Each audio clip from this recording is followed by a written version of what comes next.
Okay. So ఈరోజు మనం క్యాలిక్యులస్కు సంబంధించి క్యాలిక్యులస్లో ట్రిపుల్ ఇంటెగ్రల్స్ ఉంటాయి కదా మనకు. ఇవి ఇంజనీరింగ్ గేట్ వాళ్ళకి, అలాగే జామ్ ఎగ్జామినేషన్ వాళ్ళకి, తర్వాత సియుఈటి వాళ్ళకి చాలా ఇంపార్టెంట్ ప్రాబ్లమ్స్ అన్నమాట ట్రిపుల్ ఇంటెగ్రల్స్ సంబంధించి. ఓకేనా? చాలా చాలా చాలా ఇంపార్టెంట్ ఈ క్యాలిక్యులస్లో. ట్రిపుల్ ఇంటెగ్రేషన్ అనేటువంటిది కంపల్సరిగా ఉంటుంది, అందులో డౌటే లేదు. అది గేట్ కావచ్చు, ఐఐటి జామ్ కావచ్చు, సియుఈటి కూడా కావచ్చు. ఓకేనా? రైట్. సో మంచి ప్రాబ్లమ్స్ నేను డిస్కస్ చేస్తాను, బాగా క్లియర్గా ప్రాపర్గా వినండి. ఎవరైనా సబ్స్క్రైబ్ చేసుకుని వాళ్ళు ఎవరైనా ఉంటే ప్లీజ్ సబ్స్క్రైబ్, లైక్ చేయడం కూడా మర్చిపోదండి. మిగతా మీ ఫ్రెండ్స్ కూడా షేర్ చేయండి. ఓకేనా? రైట్. సో ఈరోజు మనము మొదటి ప్రాబ్లము ఏమిటంటే, చూడండి ఇక్కడ మనకు ఈ ప్రాబ్లం ఏంటంటే, చూడండి ఇక్కడ బాగా అబ్జర్వ్ చేయండి. If the triple integral if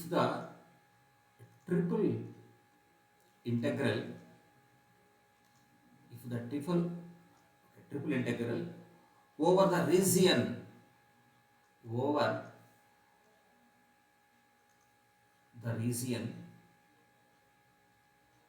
bounded by the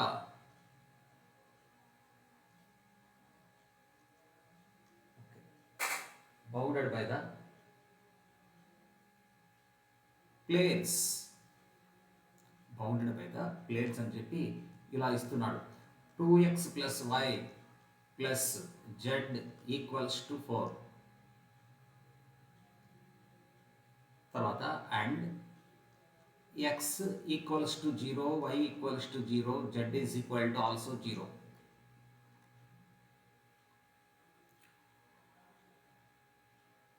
is given by integral 0 to lambda of x, integral 0 to mu of xy, okay, dz dy dx.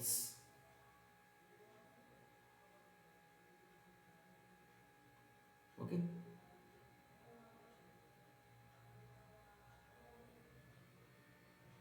Then find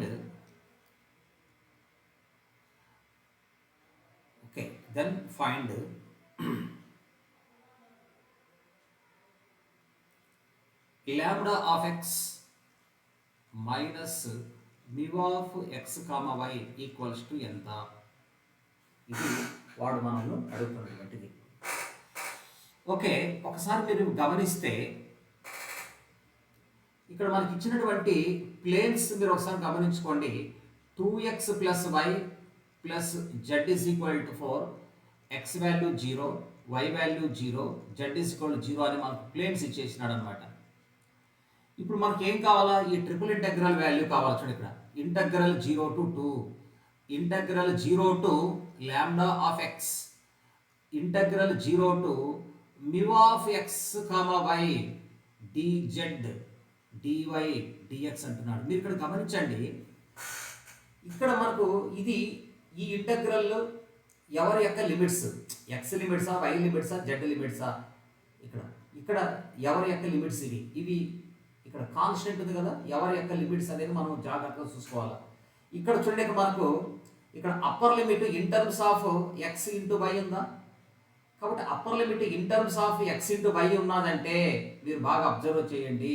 ఇక్కడ ఇది ఎవరు అంటే ఫస్ట్ దీనికి ప్రియారిటీ వల్ల ఇది z యొక్క limits అని దాని మీనింగ్. ఇది ఫస్ట్ నువ్వు ఇంటిగ్రేషన్ చేయాలి, ఎందుకంటే ఇక్కడ మోర్ వేరియబుల్స్ ఉన్నాయి కదా. తర్వాత z యొక్క లిమిట్స్ అయిపోయినాయి.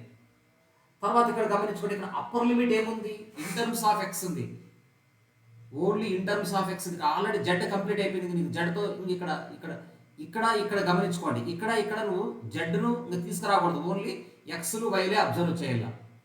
ఇక్కడ జడ్ గురించి నువ్వు డిస్కస్ చేయొద్దు. ఇక్కడ జడ్ కంప్లీటెడ్. అప్పుడు ఇక్కడ upper limit in terms of X ఉంది. ఎప్పుడైతే నీకు upper limit in terms of ఎక్స్లో ఉందో అది ఎవరు చూడండి, అది వై యొక్క లిమిట్స్ కిందకి వస్తాయి. అట్లా వై లిమిట్స్. ఇంకా తర్వాత ఇంకా పెండింగ్ ఎవరు, ఇవి 0 to 2 అనేటువంటిది ఎవరు, ఎక్స్ లిమిట్స్. కాబట్టి ఫస్ట్ డీజెడ్ని చేయాలి, తర్వాత వైని ఇంటిగ్రేషన్ చేయాలి, లాస్ట్లో ఎక్స్ని చేస్తాం, ఎందుకంటే కాన్స్టెంట్స్ కదా. అట్లా లాస్ట్ ప్రియారిటీ కాన్స్టెంట్స్కి వెళ్ళిపోతుంది. ఇక్కడ చూడండి, ఇక్కడ జెడ్ కంటే more limit, more variables. First దీన్ని చేస్తాం, మళ్ళీ ఇది చేస్తాం, లాస్ట్లో కాన్స్టెంట్స్ లిమిట్స్ ఉన్నాయి కాబట్టి లాస్ట్లో మనం ఎక్స్ని ఇంటిగ్రేషన్ చేస్తాం. ఇది చేసే విధానం అన్నమాట. ఓకే, ఇప్పుడు ఫస్ట్ మనకు చూడ ఆల్రెడీ జెడ్ యొక్క లోయర్ లిమిట్ మనకు తెలుసు, జెడ్ యొక్క అప్పర్ లిమిట్ కావాలి. ఇంకేముందో చూడ మనకి ఇక్కడ 2x + y + z = 4. అప్పుడు జెడ్ యొక్క లోయర్ లిమిట్ మనకు ఆల్రెడీ తెలిసిపోయింది. అప్పుడు జెడ్ యొక్క అప్పర్ లిమిట్ కావాలంటే అప్పుడు మనం ఏం చేస్తాము, 4 - 2x - y. ఇదే కదా μ ఆఫ్ x, y అంటే పిల్లలు, ఇదే కదా μ ఆఫ్ x, y అంటే. ఇట్లా నెక్స్ట్ తర్వాత మళ్ళీ మనకి ఏం కావాలో వై లిమిట్స్ కావాలి. వై లిమిట్స్ కావాలన్నప్పుడు ఇంక నెక్స్ట్ ఇంకా జెడ్ను క్లోజ్ చేసేస్తుంది, జెడ్తో పని అయిపోయింది. ఇంక నెక్స్ట్ మనం ఏం తీసుకుంటాం చూడండి, మనము 2x + y = 4. నీకు జెడ్ పోర్షన్ కంప్లీట్ అయిపోయింది. ఇంక నెక్స్ట్ మనం ఎక్కడికి వస్తాము, ఎక్స్ వైలలోకి వచ్చేస్తాం. అప్పుడు ఆల్రెడీ మనకు y యొక్క లోయర్ లిమిట్ తెలుసు 0. అప్పుడు y యొక్క అప్పర్ లిమిట్ ఎంత అవుతుందో చూడండి, మనకు 4 - 2x కదా. ఇదే కదా మనకు లాంబ్డా ఆఫ్ x అంటే. ఇప్పుడు చూడండి, y యొక్క అప్పర్ లిమిటే కదా లాంబ్డా ఆఫ్ x అంటే. బాగా అబ్జర్వ్ చేయండి. therefore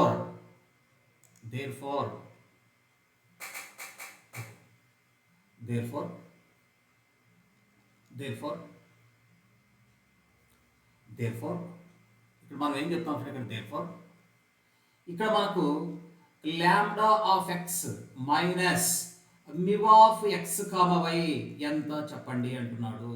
లాంబ్డా ఆఫ్ x అంటే మనకి ఎంత వచ్చింది చూడండి, మనకు 4 - 2x, తర్వాత minus of μ of x, y అంటే అప్పుడు ఎంత అవుతుంది చూడండి, గమనించుకోండి.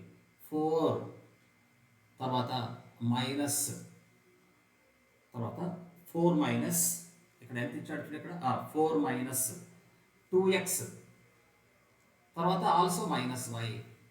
So 4 - 2x -4 + 2x + y. అప్పుడు -2x + 2x -4 + y క్యాన్సిల్ చేస్తే అప్పుడు దాని వాల్యూ నీకు ఎంత వచ్చింది చూడండి, y వచ్చిందా. ఓకేనా, చూసారా. అప్పుడు therefore lambda of x minus μ of x, y it is equals to ఎంత అంటే y. So this is our answer. Lambda of x minus μ of x, y equals to y. This is our answer. చూసారా ఎంత బాగుందో. Next problem. So ఇక్కడ ఏం చెప్తున్నాడంటే, for a real number x, for a real number x, define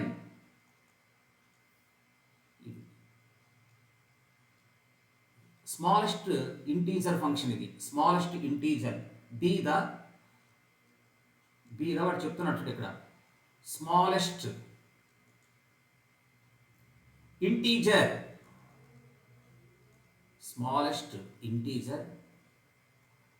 greater than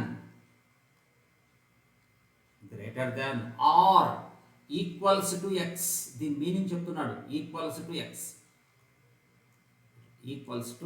x. Then find integral 0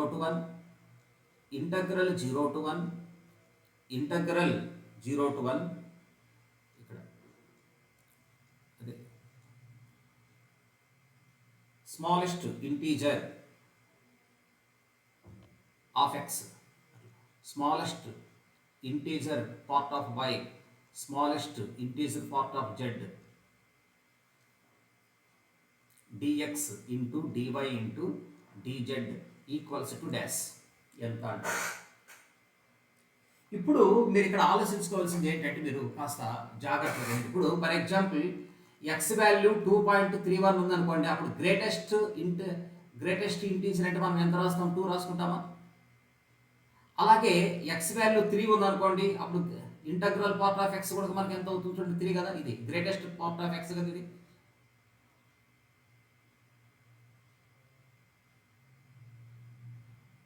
okay, ఇది మనకు ఈ విధంగా మనం అలవాటు పడినాము. బట్ అలా కాదు, ఇక్కడ ఇచ్చింది మీరు గమనించుకోండి. ఇక్కడ ఎక్స్ లిమిట్, ఇక్కడ చూడండి ఎక్స్ యొక్క వాల్యూలు ఎలా ఉన్నాయి. ఇక్కడ ఎక్స్ లిమిట్స్ ఇది 0 to 1, ఇవి వై లిమిట్స్ జెడ్ లిమిట్స్. ఈ x limits, y limits, z limits. ఓకేనా, చూడు ఎక్స్ లిమిట్స్ ఇవి వై లిమిట్స్, జెడ్ లిమిట్స్ అని దాని అర్థం ఇవి. కాబట్టి ఎక్స్ లిమిట్స్ ఎలా ఉన్నాయి, 0 to 1. అప్పుడు smallest integer part of X ఎంత అవుతుందంటే, ఇప్పుడు దీని వాల్యూ ఎంత అంటే ఎక్స్కి ఈక్వల్గా అయినా ఉంటుంది, లేదా ఎక్స్ వాల్యూ కన్నా ఎక్కువైనా ఉంటుంది. అప్పుడు ఎక్స్ అనేది 1 కన్నా తక్కువ కదా, అప్పుడు దీని వాల్యూ ఎంత అవుతుంది, 1 కదా అయ్యేది. అట్లా అది దాని యొక్క డెఫినేషన్ చూడండి కాస్త. అది దాని యొక్క డెఫినేషన్.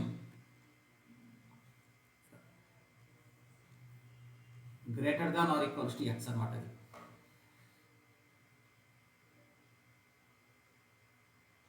ఓకేనా. అలాగే సిమిలర్లీ మీరు గమనించుకోండి, 0 less than y less than 1, అప్పుడు smallest integral part of X,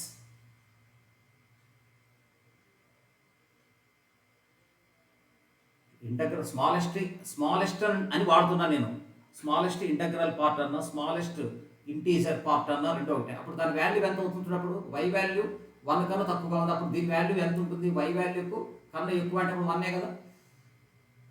అప్పుడు చూడండి అక్కడ సిమిలర్లీ 0 లెస్ దాన్ జెడ్ లెస్ దాన్ 1, ఇప్పుడు జెడ్ లిమిట్స్ కదా, అప్పుడు దీని వాల్యూ కూడా నీకు ఎంత అవుతుందో చెప్పండి. అప్పుడు నీకు 1 అయిపోతుందా, ఇంకా ఆటోమేటిక్గా నీకు ఆన్సర్ వచ్చేస్తుందా. ఇంకా మీరే గమనించుకోండి.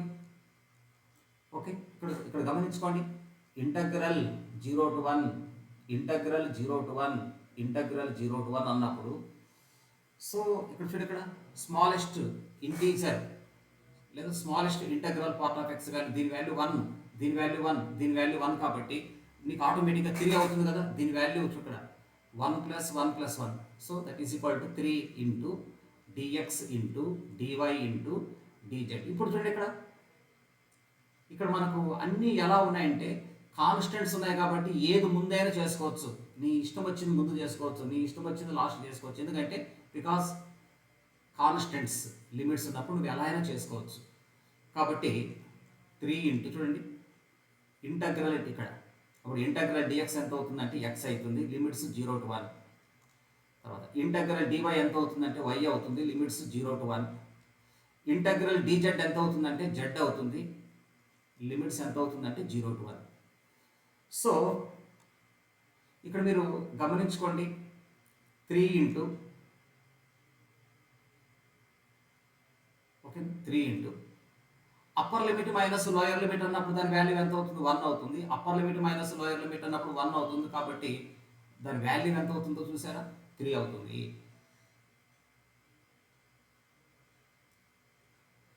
ఓకేనా. Next I'm going to another problem, last one. చూడండి ఇక్కడ,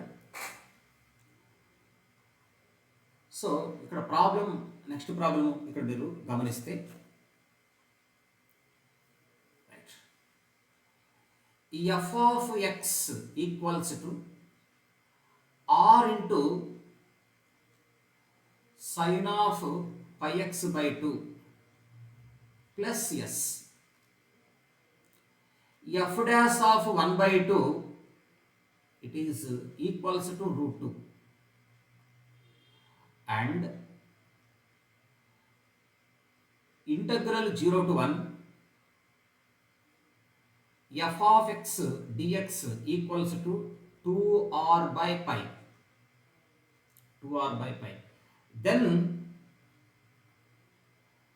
the constants, r and s, the constants r and s are respectively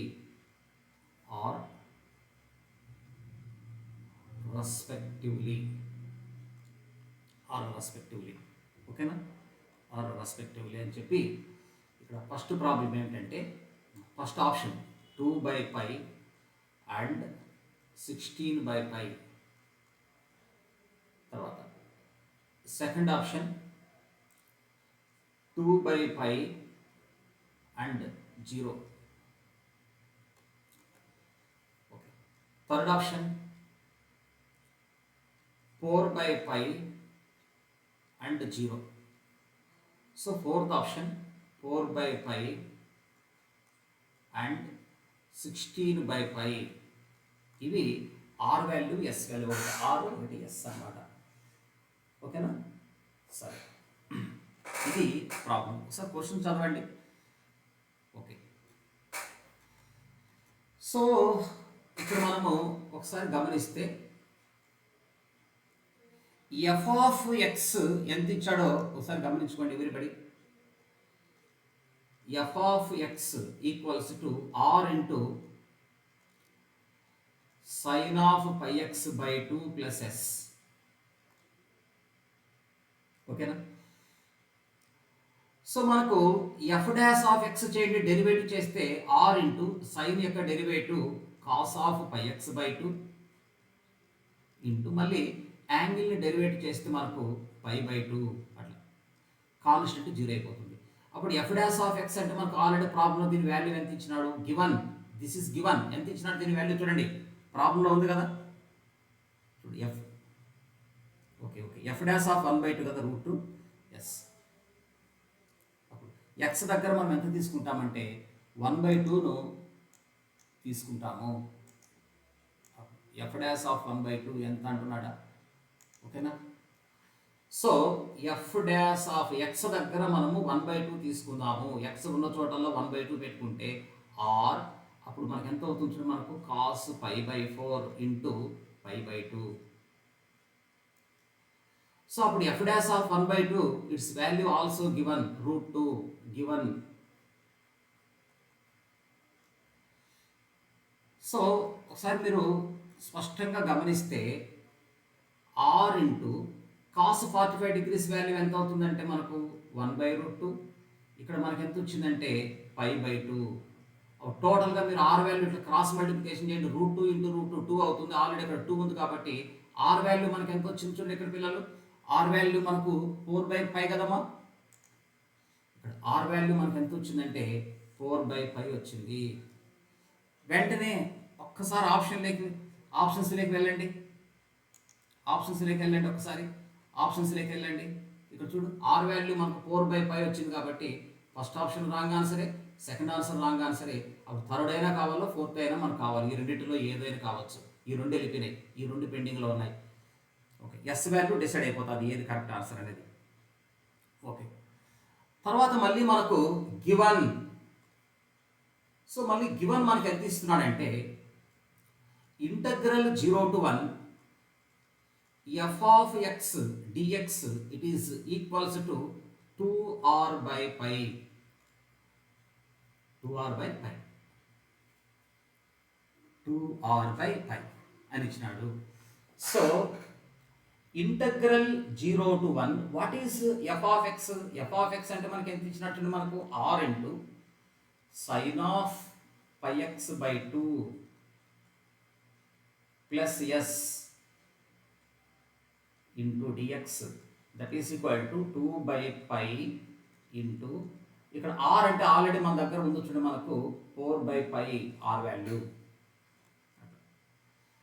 so అప్పుడు మనం ఏం చేస్తామంటే ఇంటిగ్రేషన్ విత్ రెస్పెక్టెడ్ ఎక్స్ కదా, దీన్ని ఎక్స్తో ఇంటిగ్రేషన్ చేస్తే ఆర్ అంటే ఎంతమ్మా, ఇక్కడ ఆర్ అంటే నువ్వు ఓకే, ఇక్కడ ఆర్ అంటే దాని వాల్యూ ఎంత, మనకు ఆర్ అంటే దాని వాల్యూ ఎంత వచ్చింది, 4/π వచ్చిందా, అట్లా ఇంటూ సైన్ ఇంటిగ్రేషన్ చేస్తే cos pi X by 2 divided by, అప్పుడు ఎక్స్ యొక్క కోఎఫిషియంట్ ఇక్కడ నీకు పై బై 2 కదా, ఆ 2 పైకి వెళ్ళిపోతుంది, plus S into X S X. Limits ఏమవుతున్నాయంటే నీకు 0 to 1 that is equal to 8/π².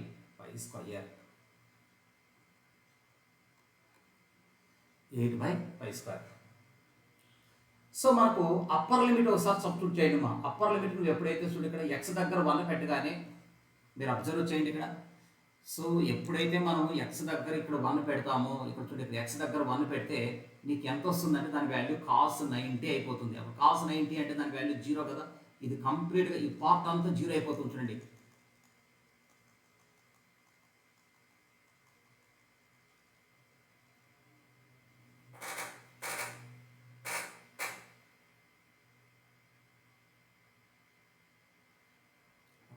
ఏంది అప్పర్ లిమిట్ వాల్యూ ఇదంతా 0 అయిపోతుంది. అప్పర్ లిమిట్ వాల్యూ ఎక్స్ దగ్గర 1 పెడితే అప్పర్ లిమిట్ నీకు ఎంత వచ్చేసి చూడండి మనకు 0 మైనస్, ఇంకా లోయర్ లిమిట్ ఒకసారి గమనించుకోండి. లోయర్ లిమిట్ ఎంత అవుతుంది, ఎక్స్ దగ్గర 0 పెడితే cos 0 నీకు 1 అయిపోతుంది. 1 అయిపోయింది కాబట్టి నీకు -8/π².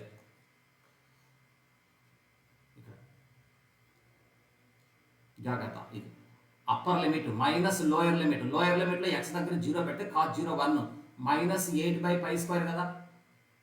Upper limit minus lower limit plus, అప్పుడు దీనికి కూడా అప్పర్ లిమిట్ అప్లై చేస్తే ఎక్స్ దగ్గర 1 పెట్టుకుంటే ఎస్ అవుతుంది. లోయర్ లిమిట్ నీకు ఎంత అయిపోతుంది, 0 అయిపోతుంది. That is equal to 8/π². ఇక్కడ క్లారిటీ వచ్చేసి కదా. అప్పుడు S plus 8/π² is equal to 8/π². అప్పుడు 8/π² 8/π² క్యాన్సిల్ చేస్తే ఎస్ ఈజ్ ఈక్వల్ టు ఏమవుతుందో తెలుసా, 0 వస్తుంది. ఎస్ ఈజ్ ఈక్వల్ టు 0 వస్తుంది. కాబట్టి మన ఆన్సర్ ఇంకా ఎవరో మనకు బాగా క్లారిటీ వచ్చేసింది కదా, ఆన్సర్ ఎవరనేది. ఓకే, థర్డ్ వన్ కదా మన ఆన్సర్. అప్పుడు ఆటోమేటిక్గా రాంగ్ ఆన్సర్ కాబట్టి, so R value 4/5, S value 0. So R value 4/5, S value 0. 3 is correct answer. 3 is correct answer. ఓకేనా. So please subscribe and like. Subscribe చేయండి, లైక్ కూడా చేయండి, 10 మందికి షేర్ చేయండి ఇది. ఓకేనా, వాళ్ళు నేర్చుకుంటారు కదా, తెలియని వాళ్ళు ఉంటారు. మీరు అందరూ చదువుకోవాలనే ఉద్దేశంతో మనం చెప్తుంటాం అన్నమాట. ఓకేనా, ప్లీజ్ షేర్ అండ్ సబ్స్క్రైబ్.